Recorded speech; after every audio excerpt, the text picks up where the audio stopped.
সর্বশেষ যে লোকটা জান্নাতে যাবে তাকে আল্লাহ তাআলা জাহান্নামের আগুনে পোড়াতে পোড়াতে ছাই বানিয়ে ফেলবে।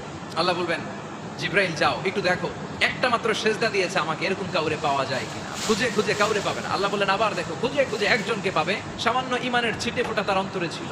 আল্লাহ বলবেন যেহেতু ছিটে ফোঁটা আছে, অনেক মায়ের খেয়েছে, ওকে বের করে জাহান্নাম থেকে বের করে একটা নির্ধারিত দূরত্বে রেখে দেওয়া হবে। কিন্তু জাহান্নামের আগুনের লেলিহান শিখাতে তার গা ঝলসে যাবে। সে আল্লাহর ডেকে বলবে, মাবুদ তোমার কাছে আমি কিছু চাই না, জাহান্নাম থেকে তুমি আমাকে বের করেছো, জীবন নদীর পানি তুমি আমার গায়ের মধ্যে ঢেলে দিয়েছো, আমি আবার সজীবতা ফিরে পেয়েছি, আমি তোমার কাছে জান্নাত চাই না, শুধু নিরাপদ একটা দূরত্বে আমাকে রেখে আসো, যাতে জাহান্নামের আগুন আমারে কষ্ট দিতে না পারে।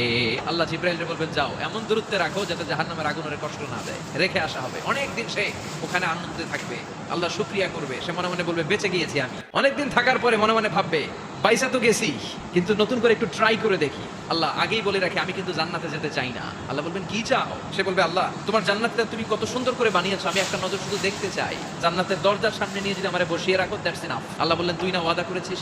সে বলবে আল্লাহ আমারে হতভাগা বানাইয়া তোমার কি লাভ? সুবহানাল্লাহ পড়ে, আমারে তুমি হতভাগা বানিও না। আল্লাহ বলে ঠিক আছে, আবার সিগনেচার কর যে জান্নাতের দরজার সামনে বসিয়ে দিলে আর কিছু যাবি না। সে সিগনেচার করে বলে আমি যাব না। আল্লাহ বললেন জিব্রাইল বেচারারে ধরে জান্নাতের গেটের সামনে বসায় দে। এবার জান্নাতের গেটের সামনে বসে বসে জান্নাতের সৌন্দর্য দেখা শুরু করবে। সুবহানাল্লাহ।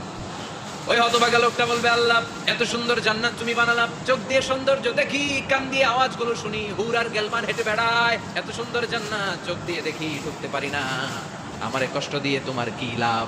ও আল্লাহ আমারে তুমি মাফ করে দাও, জান্নাতের চিপার মধ্যে এক কর্নারে তুমি একটু আমারে জায়গা করে দাও। আল্লাহ বলবেন ওয়াই হাক ইবনা আদম, তোর ধ্বংস হোক হে আদম জাত, মা আগদারাকা, তোর যে বড় গাদ্দার আমি আমার সৃষ্টিকুলে কাউরে দেখি না, কারণ তুই আমার সাথে চুক্তি করিস আর চুক্তি ভঙ্গ করিস। আল্লাহর রহমতের দরিয়ায় তখন জোশ খেলে যাবে, ওর আকুতি মিনতি চাহনি আল্লাহর রহমতের দরিয়ার মধ্যে জোশ লাগিয়ে দিবে, আল্লাহর দয়া হয়ে যাবে, মায়া হয়ে যাবে।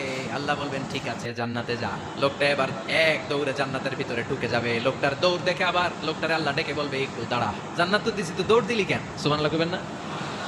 লোকটি বলবে আল্লাহ প্ল্যান তো আমি কম করি নাই, এত চেষ্টার ফলে আমি আসতে পারছি, আবার যদি তুমি বাইর করে দাও, এই জন্য এক দৌড়ে এমন চিপার মধ্যে লুকাবো যাতে তুমি আমার না দেখো। আবার আল্লাহর রহমতের দরিয়ায় জোশ খেলে যাবে। আল্লাহ কাছে ডাকবে, কাছে আয়, ও গোলাম তোর কি মনে চায় আমারে বল, আজকে তুই চাইতে থাক, আমি দিতে দিতে তোর মনের সব আশা পূরণ করে দেব।